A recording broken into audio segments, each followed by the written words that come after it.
चले भाई, इस वीडियो में हम ऐसा एक प्रॉब्लम देखते हैं जो कि मेरे हिसाब से कैलकुलस की दिलचस्प तरीन एप्लीकेशंस में से है।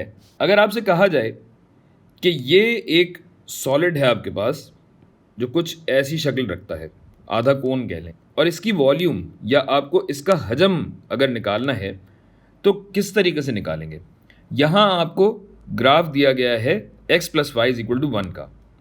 अब अगर आप गौर करें तो ये y एक्सिस, ये x एक्सिस, तो अगर इसको y एक्सिस कहा जाए और इसको x एक्सिस कहा जाए और ये लाइन हो तो ये जो ऊपर से अगर आप देख रहे हैं इस चीज़ को तो ये रकबा बनता है।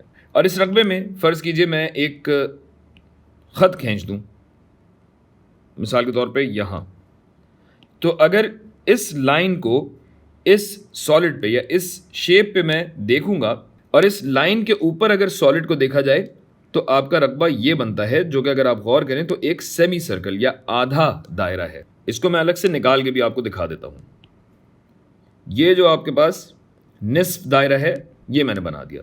अगर आप देखिए तो इसका जो कतर है, कतर कितना है, कतर ये रहा, और ये कितना लंबा या कितना ऊंचा है भाई, तो ये देखिए ये तो y की वैल्यू बनती है ना। गोया अगर इसमें मैं y को सब्जेक्ट बनाऊं,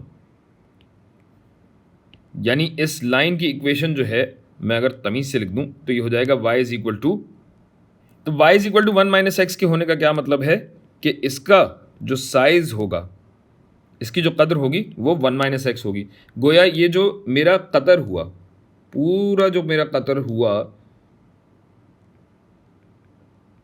ये होगा 1 माइनस एक्स, यानी अगर मुझे निस्फ कतर यानी r निकालना होगा वो क्या होगा, 1 माइनस एक्स का आधा होगा।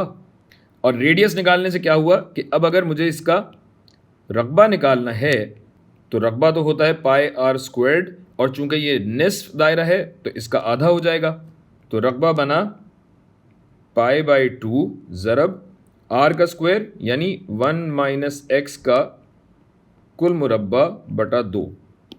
यहाँ पे मैं स्क्वायर ब्रैकेट लगा देता हूँ।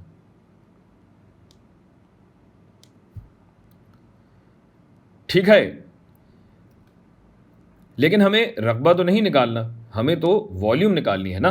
तो वॉल्यूम क्या होगी भाई, वॉल्यूम निकालने के लिए आपको कुछ ना कुछ मोटाई या चौड़ाई कह लीजिए चाहिए होगी। चौड़ाई अगर निकालनी है तो हमें यहाँ पे एक और ख़त खींचना होगा और ये हमारी चौड़ाई हो जाएगी। अब कैलकुलस के एतबार से ये जो चौड़ाई है ये कितनी होनी चाहिए, हम ये कहते हैं कि अगर हम बिल्कुल एक छोटी सी कदर लें, यानी बहुत ही पतली सी डिस्क एक बनाएं, यहाँ पे आप देख सकते हैं ना एक थोड़ी सी डिस्क टाइप की चीज़ लग रही है जिसकी मोटाई हो डेल्टा एक्स। तो वॉल्यूम निकालने के लिए हम क्या करते हैं भाई, वॉल्यूम तो होता है क्रॉस सेक्शनल एरिया, यानी ये रकबा ज़रब मोटाई जो कि यहाँ पे है डेल्टा एक्स, तो ए डेल्टा एक्स हमारी वॉल्यूम हो जाएगी और इस तरह इस पूरी डिस्क का वॉल्यूम निकल आएगा। तो गोया अगर हम इस पूरी चीज़ को इसी किस्म की डिस्क्स में तकसीम करते चले जाएं और इन तमाम डिस्क्स के रकबों को अगर जमा कर लें तो यही वॉल्यूम तो बनेगी। तो अगर हमें रकबे जमा करने होते हैं तो हम क्या करते हैं, हम इंटीग्रेट करते हैं। और इंटीग्रेशन हमें किस चीज़ की करनी है, यहाँ थोड़ी सी गलती कर दी है मैंने, स्क्वायर यहाँ नहीं आएगा भाई, स्क्वायर बाहर आएगा, दोनों पे स्क्वायर है। गोया ये होगा पाई बाई 2 ज़रब, अगर मैं ब्रैकेट खोलूँ तो ये हो जाएगा एक्स स्क्वायर्ड माइनस 2x जमा 1, जो कि इसकी तस्हील हो गई, और 2 का स्क्वायर क्या होता है, 2 का मुरब्बा होता है 4। और ये इंटीग्रेशन मुझे मखसूस करनी है गैर मखसूस करनी है, ज़ाहिर है मखसूस करनी है, क्योंकि हमें बाउंड्स बताए गए हैं या हमें हुदूद बताई गई हैं कि हमें इन हुदूद में रहते हुए काम करना है।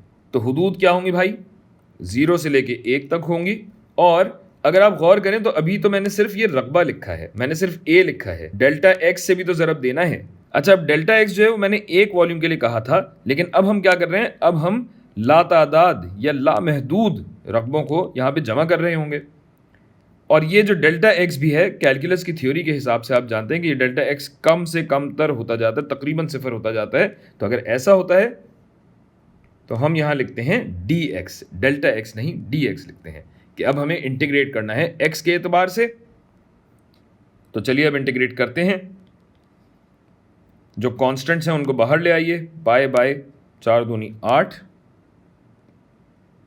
इंटीग्रल 0 से 1 तक x squared minus 2x plus 1 का x के एतबार से। तो ये बनता है भाई पाई बाय 8 ज़रब एक्स क्यूब बटा 3 माइनस 2x स्क्वायर्ड बटा 2 गोया ये कट जाएगा, जमा x, जिस पे हुदूद लगेंगी 0 से लेके 1 तक। ये सारी चीज़ें मैं ज़रा छोटी करके साइड पे कर दूं ताकि हम काम अपना मुकम्मल कर सकें।